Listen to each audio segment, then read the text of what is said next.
Bom dia, tudo bem, pessoal?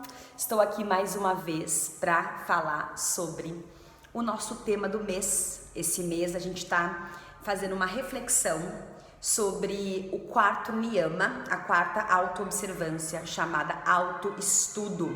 Svadhyaya, né? Svadhyaya. Sva é alma, espírito, pessoa. Dhyaya é estudo, tarefa, missão. Então, o Svadhyaya, né, é o autoestudo, significa você estudar a sua alma, a tarefa de olhar para a sua alma, de você olhar para o seu propósito. Então, traduzido mais facilmente em uma palavra chamada de autoestudo.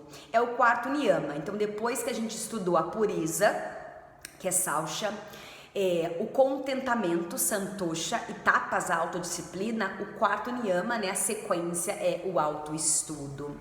O autoestudo é a autoobservação, é uma autoobservação amorosa, sem julgamentos, é uma oportunidade para quem deseja se autoconhecer, melhorar-se em diferentes aspectos, é uma oportunidade para se auto-observar, tirar um tempo da sua rotina, do seu dia, para fazer esse trabalho de olhar-se para dentro, olhar internamente.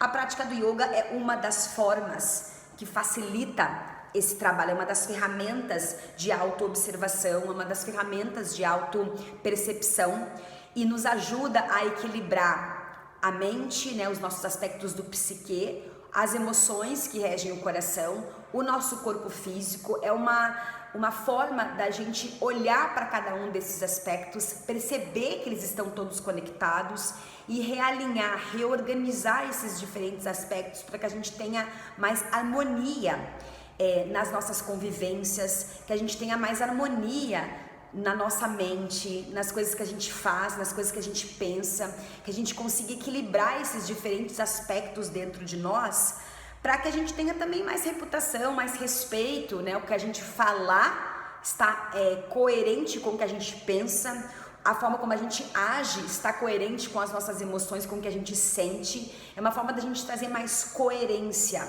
mais clareza, mais harmonia nessas diferentes formas da nossa existência. Isso a nível individual. E a gente também busca nessa ideia do autoestudo as escrituras, os manuscritos do yoga, da filosofia do yoga.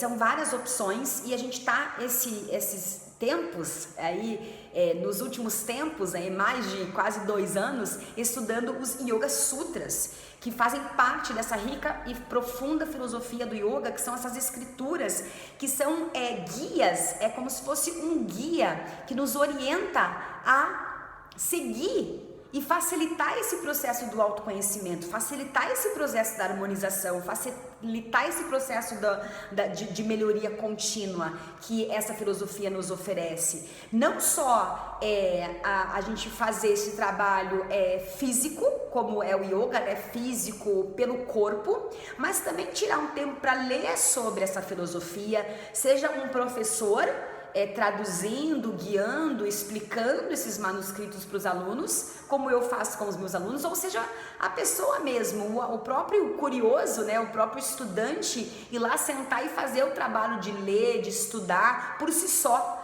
Porque a gente precisa sempre respeitar o máximo da autenticidade e da verdade nesses manuscritos. Então, eu uso muito de exemplos próprios da minha vida, mas às vezes a pessoa tem uma outra vivência, uma outra cultura, um outro valor, e ela pode tirar uma outra lição dos manuscritos. Então, é interessante que cada um faça a sua parte, cada pessoa faça o seu estudo. E não só dependa do professor, dependa de uma outra pessoa para fazer para ele, né? Honrar essa filosofia, conhecer essa filosofia e estudar o que se deseja fazer, quem se deseja tornar, né? Então, o autoestudo está em se observar nos diferentes aspectos, usando as escrituras como base e também estudar o que é que você deseja fazer, quais são os seus propósitos, sejam coisas pequenas, sejam projetos mais grandiosos, perceber qual que é a direção que você deseja para a sua vida, se o caminho esteja muito difícil de olhar, a direção esteja muito ofuscada, principalmente a longo prazo, que é mais difícil da gente perceber as coisas. pelo menos trabalhar a direção do que você deseja fazer. Pode ser feito até mesmo por eliminatórias. Eu já fiz muito disso, de eliminar o que eu não quero para trazer para minha vida o que eu quero, ou me aproximar das possibilidades que eu desejo ou que eu possa vir a desejar, fazendo como se fosse mesmo uma eliminação do que não mais funciona para mim, do que eu não quero, e assim abrir caminho, abrir espaços para me aproximar daquilo que eu desejo. A gente faz esse trabalho do autoestudo para a gente reconhecer também que a gente é um, né? O yoga fala muito sobre união, a palavra yoga significa união, somos um, somos todos um. Então nós temos a nossa individualidade, nós somos especiais, cada um de nós temos a forma única de ser, por isso que não há nenhuma pessoa igual no mundo uma com a outra, mas nós temos também diferentes aspectos que nos unem, que a gente tem coisas em comum, e esse comum é muito importante também, porque a gente aí cria mais empatia, a gente cria mais tolerância, a gente cria mais paciência com as outras coisas, com as outras pessoas que estão fora de nós, e também entender que nós não temos controle sobre nada, a gente tem controle sobre o que acontece com a gente, o que a gente faz com aquilo que aconteceu com a gente, e a gente tem controle também sobre qual que é os nossos próximos passos, o que a gente faz, o que a gente pensa, o que a gente come, o que a gente fala. Nós temos controle sobre isso, o resto nós não temos controle. Então quando as coisas externas acontecem, muitas vezes a gente não tem controle sobre elas. Então é importante a gente trabalhar com essa ideia, né, ter a consciência de que nós somos um, nós somos todos interligados. Então a nossa opinião conta, nós contamos, o que a gente faz conta, mesmo que seja em pequenas comunidades, mesmo que seja ali na sua pequena família, isso tem um efeito indireto muito grande, porque a gente faz parte desse todo. A gente precisa reconhecer isso, que o que tem em mim também tem no outro. Muitas vezes as dores que tem em mim também estão no outro. E isso facilita esse processo de compaixão, de tolerância, de aceitação, tanto com a gente como com o outro. E questões que a gente vê muito comum nos pacientes, né, de psicologias, as terapias, nos meus clientes de coaching, muito essa questão: eu não sou bom o suficiente, eu não me amo, eu não me gosto, ou eu não consigo, eu não sou capaz, eu não sou bom o suficiente. Essas questões que são criadas devido às diferentes situações que acontecem com a gente, vão criando essas samskaras, né? essas cascas na nossa pele que vão pesando a gente. Isso pode ser eliminado através do autoestudo. A gente tirar essas camadas de proteção, de medo, de crenças limitantes e substituí-la por crenças novas, porque a gente é um e a gente faz parte. Então sim, a gente é bom o suficiente, sim, a gente precisa se amar, a gente faz parte, a gente consegue, tudo é possível, a gente acreditar em nós, desenvolver essa autoconfiança, e a gente só consegue fazer isso se a gente se conhece, se a gente se estuda, se a gente sabe quais são os nossos pontos mais fortes, se a gente sabe quais são os pontos que a gente precisa melhorar, e se a gente sabe qual que é o caminho que a gente deseja direcionar a nossa vida. E isso muda ao longo dos anos, né? O que não é tão importante para mim hoje já foi antes, ou o contrário, o que é hoje importante não era antes. Então assim, fica mais complexo porque a gente não tem uma linha linear, a vida não é linear, a vida é cheia de emaranhados, cheios de pontos altos, pontos baixos, tipo aquela montanha russa, são esses ciclos. Então o autoestudo também traz a realidade de que nós somos um e que também que a vida é cíclica, que nós estamos de passagem. Então esse tempo entre o nascimento e a morte, que é crescimento e maturação, conta. Tudo que a gente fizer nesse período conta, né? Qual que é o legado que a gente quer deixar, qual que é o impacto que a gente quer deixar. A gente precisa pensar sobre isso, né? O impacto nas pequenas comunidades, o impacto nas grandes comunidades, não importa, porque tudo impacta, já que a gente faz parte do todo, já que nós somos um, certo?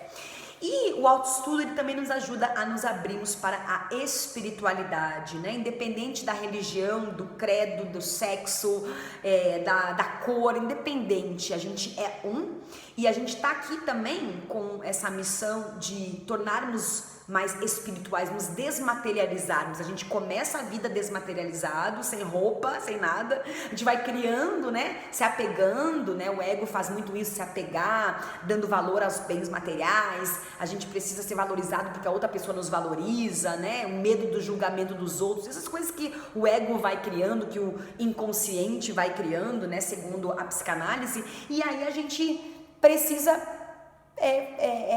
fechar o capítulo da vida totalmente desmaterializado, porque a gente vai embora e se desmaterializa, acaba o material, né? Então a espiritualidade, o caminho da espiritualidade está em perceber que a gente é cíclico, que tem esses diferentes ciclos da vida, que tudo é impermanência, né? Reconhecer isso, reconhecer essa passagem, né? E reconhecer os diferentes aspectos dentro de nós, que são os aspectos naturais da natureza. Tudo que temos dentro de nós, a natureza também tem. Então, desenvolver em nós esses diferentes aspectos, trazer os elementos para a nossa vida, né? A gente tem constituição, a nossa constituição é água. A nossa constituição é fogo quando a gente sua, quando a gente sente calor. A nossa constituição é ar quando a gente respira.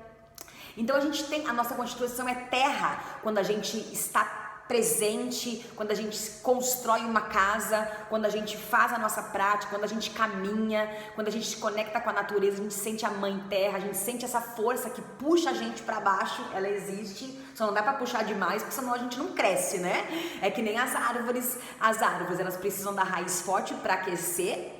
E ela só cresce se elas têm a raiz forte, então precisa da raiz, precisa da energia da terra.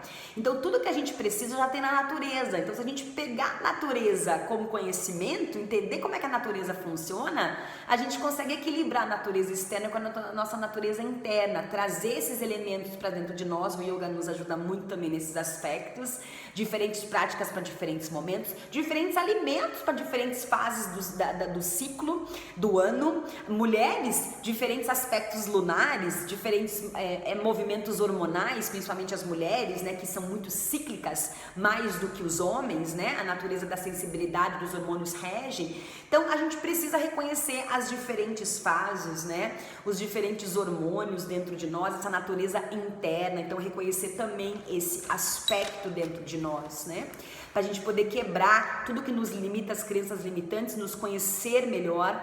E aí trazer para nós 3 pontos bem importantes para finalizar essa reflexão.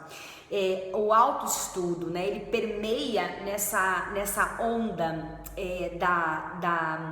da energia da individualidade, estudar-se, o que você é e o que você deseja fazer, estudar a natureza, estudar as questões externas, o que você tem controle, o que você não tem controle, entender tudo isso, para que a gente desenvolva 3 características imprescindíveis. A tolerância, que a gente precisa tolerar mais os outros, porque somos tolerar a opinião dos outros, tolerar os diferentes pontos de vista, tolerar as diferentes opiniões, elas devem ser aceitas, mesmo que diferente de nós, não levar as coisas pro pessoal. Quando uma pessoa vem dar uma opinião dela sobre nós, sobre alguma questão nossa, é a opinião delas, não necessariamente tem a ver com a gente, muito mais é a ver com a pessoa. Então não levar as coisas pro pessoal. Cada pessoa tem uma opinião, tem uma forma de enxergar, dependendo da sua cultura, das suas experiências, dos seus valores, tá? Então, seja mais tolerante com a opinião dos outros, principalmente quando trata-se de política, de economia do mundo, como está, pessoas com diferentes opiniões. Respeite e tolere as diferentes opiniões, aceite os diferentes pontos de vida. Você pode aprender tanto com isso,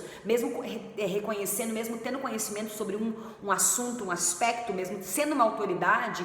Abra os olhos e o caminho para você aprender coisas novas com outras opiniões. Seja humilde, a gente não sabe tudo. Livre-se da prepotência de achar que você sabe tudo. Quanto mais a gente estuda, menos a gente sabe. Reconheça e seja humilde no seu processo de aprendizado. Tenha uma mentalidade de estudante. E por último, a inteligência emocional. Aceite o que não é possível mudar e mude o que é possível aceitar, né? É possível mudar? Ok, as nossas crenças, as nossas ações, os nossos pensamentos, a forma como a gente reage às situações, você consegue mudar.